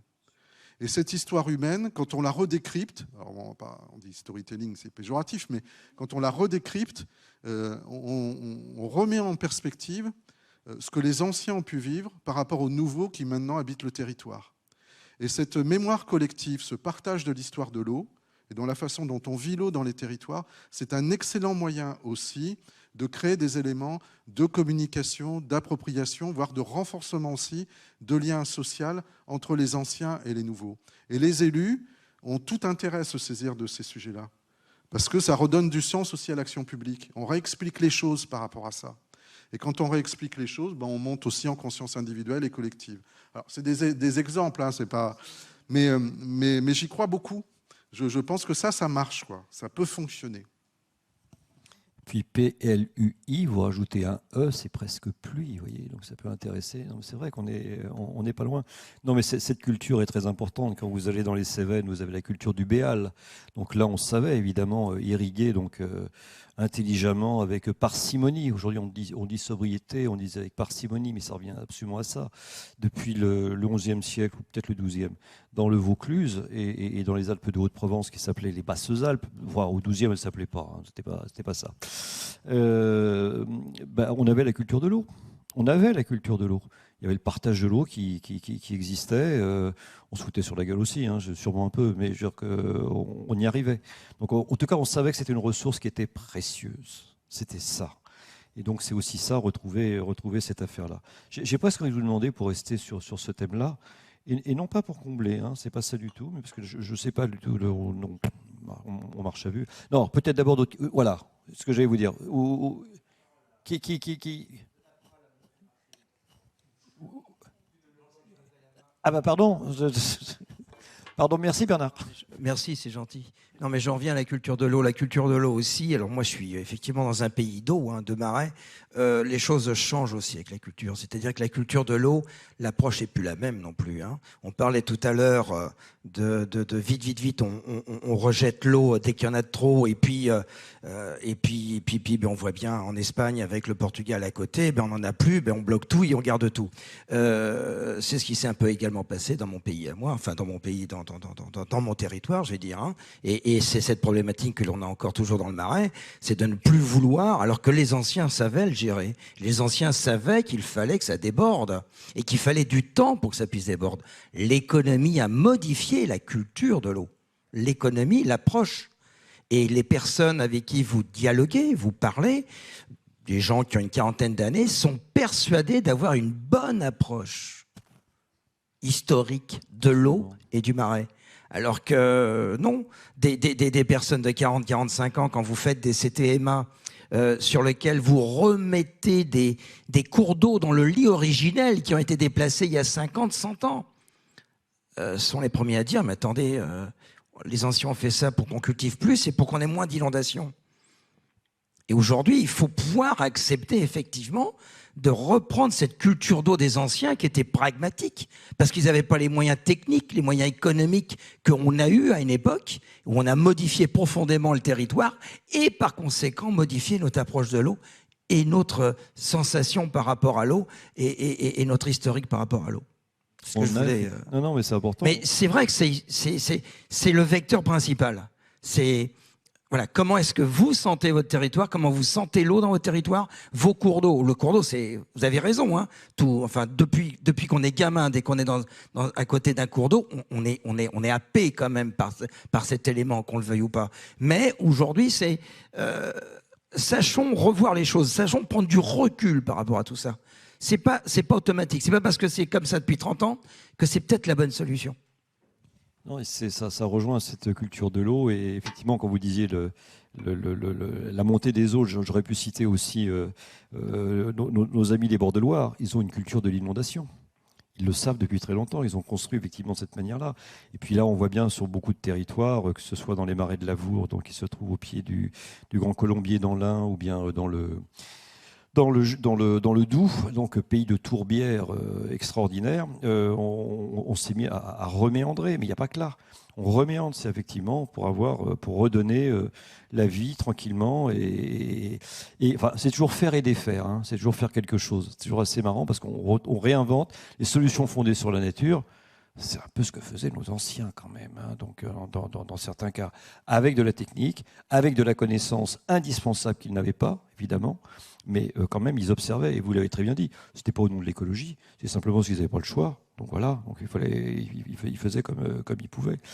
Je vous en prie, on y va, on vous passe, mais oui. Ami de Gironde. Merci beaucoup.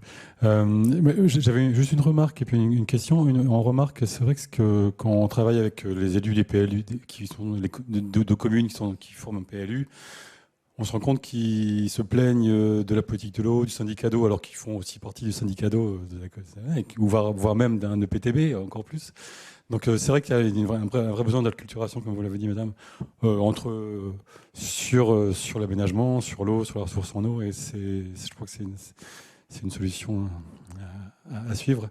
Moi, j'avais une question éventuellement à Monsieur Gillet, c'est par rapport aux EPTB. Est-ce que vous ne pensez pas que renforcer les EPTB, on l'avait dit tout à l'heure, en termes de financement, ne serait pas aussi intéressant pour mettre en place plus facilement des actions de ressources en eau qui sont prévues dans les plans d'action sous forme de redevance ou autre. Allez, je ne sais pas si Nils aura envie de bouger là-dessus. Est-ce que je suis objectif? Je ne sais pas. En tant qu'ancien président du SMEAC, j'en suis intimement convaincu, moi, pour ma part. Il faut vraiment donner un peu les moyens. Et puis, à un moment donné, si on est PTB, c'est une forme de label. Et dans ce moment-là, il faut y aller, quoi. Parce qu'on a du mal parfois à distinguer les EPTB d'autres organisations collectives. Donc, il faut leur donner vraiment les moyens d'accompagnement. C'est clair.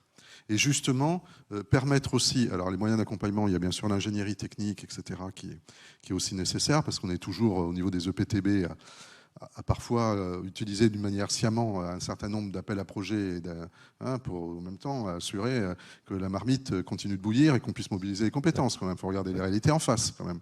Donc là, il y a quand même des soucis, il faut peut-être un peu revisiter, aller vraiment sur des programmes pluriannuels et des conventions pluriannuelles. Donc les dialogues avec les agences de l'eau ont commencé à un peu évoluer sur le sujet, mais il va falloir y regarder aussi d'un peu plus près. Sinon, on a toujours du mal à consolider un peu les fonds propres des structures. Et donc là, on a un vrai problème. Et puis, la notion du dialogue technique, il y a derrière aussi la notion du dialogue aussi politique. Il faut se donner aussi la capacité et les moyens. Souvent, les EPTB, justement, en gérant la pénurie, mettent pas suffisamment de moyens sur la com et sur l'accompagnement. Parce qu'on voilà, et on serre toujours un peu la ceinture, c'est le premier budget sur lequel on serre un peu la ceinture pour arriver à boucler budgétairement. Or, c'est des enjeux, des stratégies qui sont vraiment, vraiment importantes. Moi, je suis vraiment un planificateur, donc un peu excessif parfois, je peux l'entendre, mais pour moi, EPTB, EPAGE, le fait qu'on ait des organisations qui soient claires et relativement cohérentes, la différenciation, je la défends, mais je dis attention. À un moment donné, il faut savoir où on veut aller. On peut comprendre qu'il y ait de la différenciation territoriale à certains moments, mais il faut vraiment qu'elle soit justifiée. Et il me semble nécessaire qu'au niveau national, on ait quand même des schémas de planification qui soient les plus cohérents, les plus complémentaires possibles aussi entre eux, parce que derrière, vous l'avez compris, c'est une meilleure articulation des politiques publiques, une meilleure déclinaison des politiques publiques. Mais par contre, il faut jouer le jeu de la subsidiarité, ça ok, il faut aller jusqu'au bout là-dessus. Et même sur ce sujet-là, ça mériterait... voilà, on peut y passer 2 jours aussi, si vous voulez, parce que là, il y a aussi un vrai sujet. Mais je réinsiste là-dessus, pour moi, vraiment sur l'eau, il faut créer de la cohérence. C'est pour ça que j'ai vraiment mis en avant la gestion par bassin et en même temps la croisée des chemins, la déclinaison sur les politiques territoriales. Si on ne le fait pas vraiment clairement, et aujourd'hui, ce n'est pas vraiment encore abouti. Non, ça ne l'est pas, mais effectivement, c'est un axe qui est quand même sacrément intéressant que vous nous livrez, donc, et aussi à travers cette mission. D'autres, je vous en prie. Oui, Bernard, allez, on va vous passer le micro. Mais bien sûr. Merci. Il y a quand même, j'espère, une petite évolution, parce que si je me souviens bien, dans le rapport de la Cour des comptes consacré, l'insertion consacrée aux agences de l'eau de 2014, il était à peu près écrit comme ça, que les gens des comités de bassin étaient nécessairement jugés partis. Oui. Parce qu'ils décidaient des sommes d'argent qu'ils allaient payer les uns les autres pour faire avancer la politique de l'eau. Et je trouve ça absolument scandaleux, parce que je trouve que ça veut dire qu'ils n'ont rien compris à la notion de gestion de l'eau comme bien commun. Et comme le sénateur Gillet vient d'évoquer la notion de subsidiarité, il faut bien comprendre que la notion de subsidiarité, lorsqu'elle apparaît en Allemagne au XIXe siècle, elle est immédiatement associée à la notion de communauté, c'est-à-dire d'action en commun, d'êtres ou d'entités différentes qui ont intérêt à agir ensemble. D'accord ? Et donc, ils sont nécessairement jugés partis parce qu'ils sont partie prenante d'une action en commun. Voilà. Donc, le fait que la Cour des comptes, dans cette insertion-là, j'espère que les choses ont changé. J'en ai parlé un peu il n'y a pas très longtemps avec Jean-François Collin, qui me paraît beaucoup plus ouvert sur l'eau comme bien commun. En fait, il y a quelque chose à faire. Et quand je reprends ce que dit Patrick Eisenbeis, nous, ce qui nous manque, c'est ce qu'on n'a jamais pu faire au niveau des agences de l'eau, de pouvoir le faire au niveau des établissements publics de bassin, à savoir des redevances pour services rendus mutualisés, à laquelle les représentants des différents usages de l'eau s'autocontraignent à payer, à financer, pour que le PTB, à son tour, puisse utiliser, puisque le PTB, à la différence de l'agence de l'eau, il a la maîtrise d'ouvrage. D'accord ? L'agence de l'eau n'a pas la maîtrise d'ouvrage parce qu'on n'a pas voulu lui donner. On sait tous ça. Bon. Quand est-ce qu'on va y arriver ? Et par contre, ce qui est un problème, c'est que si on fait payer des redevances pour services rendus mutualisés à des usagers de l'eau, vont-ils accepter de payer à des institutions qui sont actuellement strictement dirigées par des élus du suffrage ? Ou est-ce qu'ils vont demander à avoir une représentation directe ou éventuellement par le biais d'associations, etc. Et là, on tombe sur des problèmes qui sont des problèmes non seulement, et je parle à Niels, qui sont non seulement des problèmes de constitution, mais qui sont des problèmes de philosophie politique, à savoir quelle place on donne à la démocratie participative à côté de la démocratie représentative que les Français ont contribué fortement à inventer. Mais au point que, aujourd'hui, moi je ne sais pas, je trouve que l'envers de la cécité du ministère des Finances, par exemple, l'envers, et qui est en fait l'endroit, c'est l'agriculteur qui est persuadé que l'eau qui est sous chez lui, elle est à lui. C'est ça.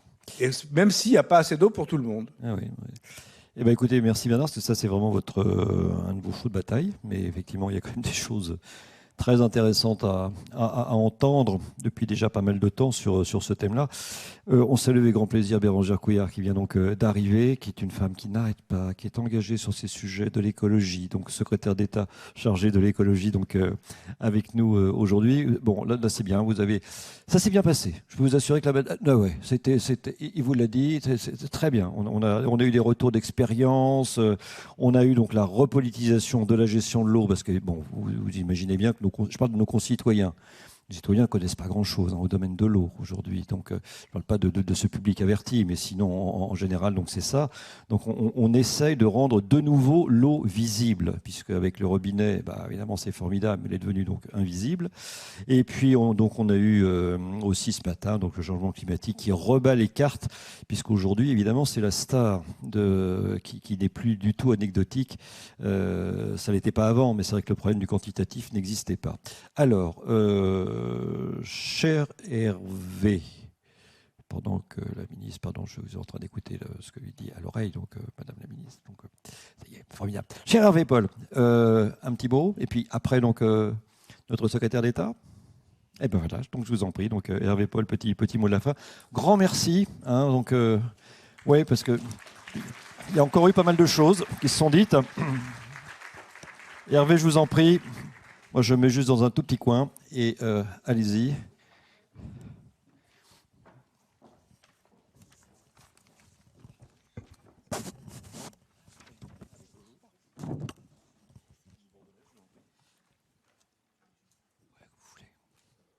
Vous le souhaitez. Madame la ministre, chère Bérangère, pour conclure cette journée d'échange qui a été très riche, et en espérant que ces échanges puissent nourrir et alimenter les réflexions et les discussions qui ont lieu de plus en plus au niveau tant local que national, c'est bien le rôle de la FNCCR que d'alimenter le débat sur cet enjeu crucial de l'eau et de l'avenir de sa gestion. En 2022, nous avons évité le pire, à savoir une rupture d'alimentation en eau à grande échelle. Le mot de sobriété prend désormais une place privilégiée dans le débat public, et c'est nécessaire. Et d'ailleurs, le président de la République l'a largement utilisé lors de la présentation du plan eau. Une sobriété anticipée et organisée sera bien plus acceptable qu'une sobriété subie qui pourrait exacerber les conflits d'usage de l'eau. Pour anticiper les enjeux de sécheresse, il faut tout d'abord, cela a été largement abordé ce matin, améliorer la connaissance scientifique du fonctionnement des ressources, que ce soit les rivières ou les nappes, et l'impact de nos usages sur ces ressources. Cela concerne tant les aspects quantitatifs que qualitatifs, ainsi que les interactions entre les nappes et les eaux de surface. L'acquisition et le partage des connaissances adaptées à chaque besoin, à chaque niveau d'expertise est indispensable. Ensuite, gérer le risque sécheresse nécessite d'entraîner l'ensemble de la société. La solution ne peut pas se faire en silo, et c'est bien aux questions suivantes qu'il nous faut répondre. Quelle société voulons-nous ? Quels usages prioriser ? Si l'implication des élus de l'eau est primordiale, et il faut la saluer, car ils sont vraiment mobilisés, elle est largement insuffisante. Il faut emporter avec nous tous les autres acteurs, notamment nos collègues élus spécialisés sur les autres thématiques, l'urbanisme et l'aménagement, bien évidemment, mais également l'agriculture et même le développement économique et le tourisme. Enfin, il faut aussi associer les habitants et les citoyens qui vivent dans leur réalité quotidienne ces enjeux de l'eau, directement ou à travers des interactions avec d'autres composantes de leur vie. C'est une expertise qu'ils détiennent qui n'est ni juridique ni technique, mais c'est une expertise de vie qui doit être utilisée pour permettre la co-construction de solutions et favoriser l'engagement de l'ensemble de la société. Pour ce faire, nous pouvons créer un futur désirable en mixant les solutions fondées sur la nature, la sensibilisation des usages et l'usage des technologies lorsqu'elles apportent de réelles plus-values. Des solutions ont été présentées aujourd'hui et nous espérons qu'elles infusent dans le territoire et inspirent d'autres initiatives. Alors, pour mettre en œuvre concrètement les solutions d'adaptation que nous avons évoquées aujourd'hui, la FNCCR souhaite exprimer quelques attentes et quelques propositions, Madame la Ministre, que je vous transmets. D'abord, suite au retour d'expérience 2022, les collectivités attendent plus de réactivité des services de l'État dans la mise en œuvre des arrêtés cadres sécheresse, ainsi qu'une meilleure pédagogie et transparence des décisions.